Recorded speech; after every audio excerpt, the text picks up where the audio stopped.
அரசியலை கொண்டு வரத்தான் சிங்கத்தமிழன் ஒரு கிறுக்கு பையன் நாம் தமிழர் கட்சியை தொடங்கினான். இப்ப அந்த கட்சி 8% ஓட்டா இருந்து இப்ப 1% குட்டிக்கு வர ஆயிடுச்சு. ஏன்? அவன் தமிழின விரோத போக்கை மட்டுமே செய்தான். மேதகு தலைவன் பிரபாகரனோடு எனக்கு தொடர்பு இருக்கிறதுன்னு பொய் சொன்னான். இதுவரைக்கும் இந்த நாட்டில் இந்த பொய்யை யாரும் மக்கள் நம்பிட்டாங்க. தம்பி பிரபாகரனுக்கு சீமான் என்கிற இந்த சின்ன பையனுக்கு சம்பந்தமே கிடையாது.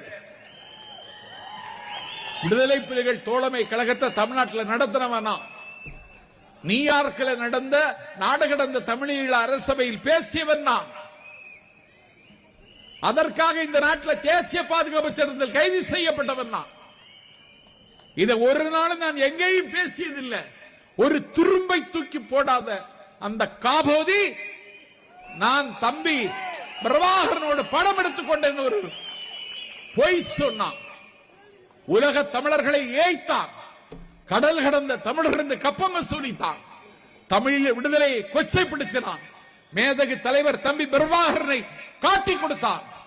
இன்றைக்கு தமிழ்நாட்டு மக்கள் அவனை உதறி எறிந்து விட்டார்கள். இப்பொழுது மக்கள் இல்லை, இப்பொழுது மலைகளுக்கு மாநாடு நடத்துகிறான். காட்டுக்கு மாநாடு, கடலுக்கு மாநாடு. உனக்கு இனிமேல் ஓட்டு மலையும் கடலும் போடுமே தவிர தமிழ்நாட்டு மக்கள் யாரும் போட மாட்டாங்க. எங்கள் தலைவர் விஜய் எந்த ஊருக்கெல்லாம் போகிறாரோ அந்த ஊரிலெல்லாம் நாம் தமிழர் கட்சியை அடக்கமாகி விடுகிறது.